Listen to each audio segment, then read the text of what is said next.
Hi, welcome to the first in the Drug Treatment Court YouTube video series. I've never made a YouTube video before, so this might get a little weird. Please don't judge me too harshly. I hope this video message finds you all well, and that you will stay safe and well throughout this public health crisis our nation is facing.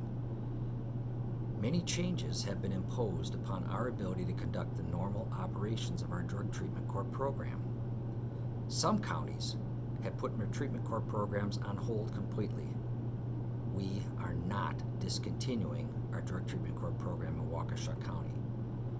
All members of our team are united in our commitment to continuing to support you, all of you, in your journey towards success, wherever you may be in your journey. To put you in the right frame of mind for the challenges ahead of us, I want you to remember how you felt when you first signed your drug treatment court contract.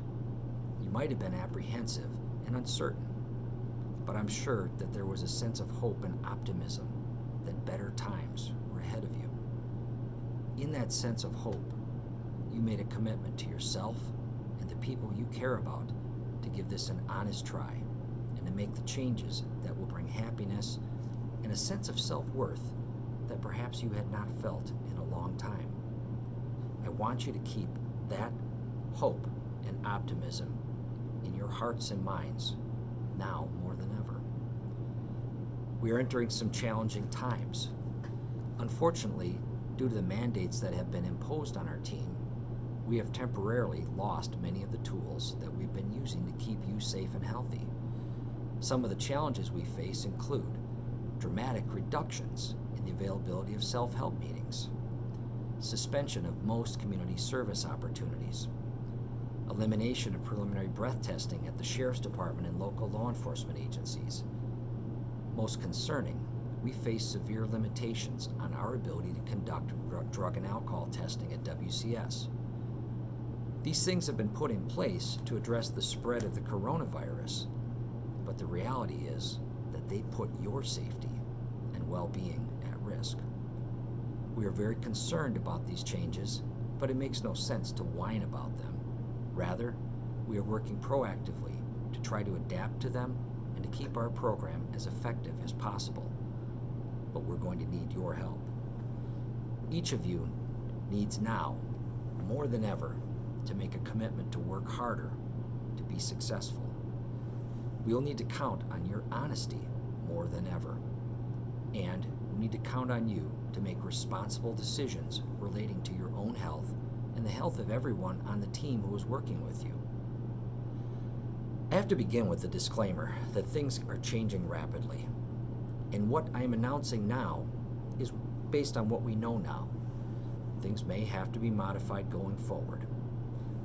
First and foremost, if you are sick, if you have compromised immune systems, or you have any kind of respiratory issue, you need to stay home.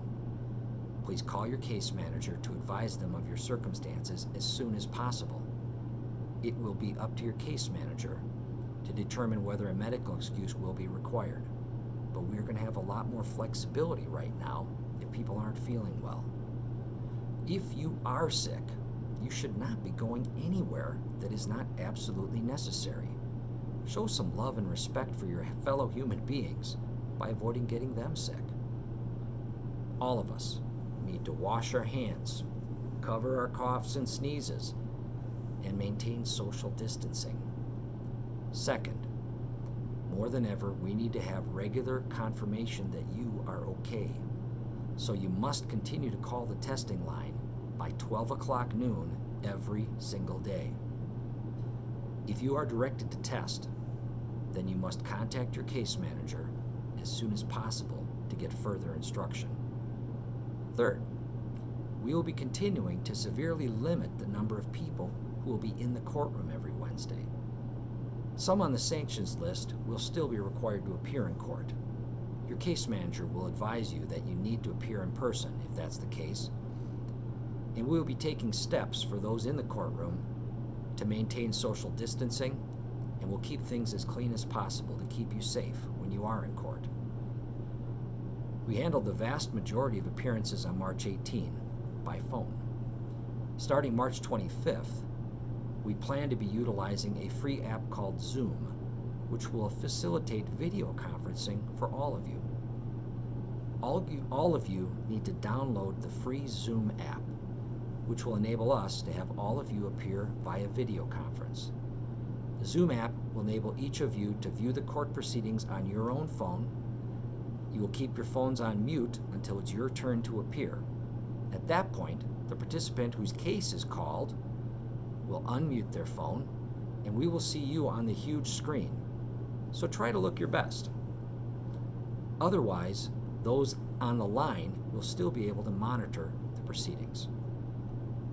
We'll know you are on the call even when your case is not up, because your face will be on an icon on the screen that we can see. Each of you who is required to call in for court will be given the call-in number before court, and it is imperative that everyone call in promptly by 2:00 p.m. to avoid the interruptions that come with people popping into the conference call after it starts. You must stay on the line until you are excused, so you must make sure you have your phone sufficiently charged to last for a 2-hour call. If you do not have a smartphone or other equipment through which you can utilize the Zoom app, or you run into difficulty using the app, please contact your case manager. If you are entitled on that day to receive a fish or a promotion or sobriety certificate, we'll get those things to you at your first opportunity, but we'll still congratulate you in the courtroom and we'll applaud as though you were right there with us. We plan to continue to have graduations in person in the courtroom, but we will take steps to address social distancing and safety. Fourth, the vast majority of case manager meetings will now be by phone call. We anticipate that we may be able to have those by video in the future, but that's still in the works. Your case managers will give each of you individual specific instructions about how your meetings with WCS will be conducted. Note that as circumstances change, the mode of your case manager meetings may change. If you are required to have an in-person case manager meeting, your case manager will let you know. If you do need to report to WCS, please observe the requirements posted on the signs at the entrance to WCS. Fifth, we expect that treatment programs at the Department of Health and Human Services will be reinstated the week of March 23rd, but many of them may now be conducted by telephone or video. We will get you the details as soon as they become available to us. Sixth, medication-assisted treatment is expected to continue as is or as it has been up until now. Seventh, in-person self-help meetings will be scarce, if available at all, so we will be trying to have you utilize online self-help meetings, which we expect will continue to be available.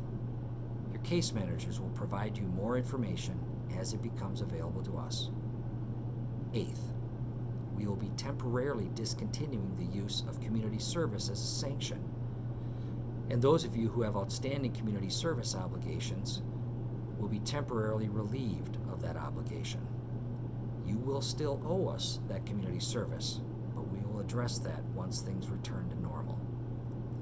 Finally, we will be utilizing new methods of monitoring and new methods of sanctioning people.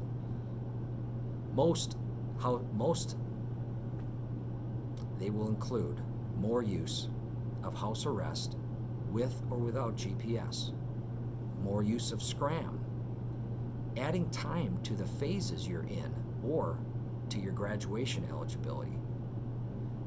You are important to us. Each of you is a person who has value and is worthy of support and healing.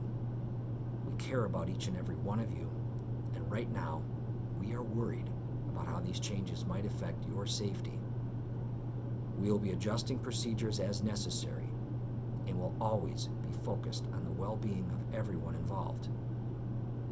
All of that said, to a great degree, you'll be much more on the honor system during this time.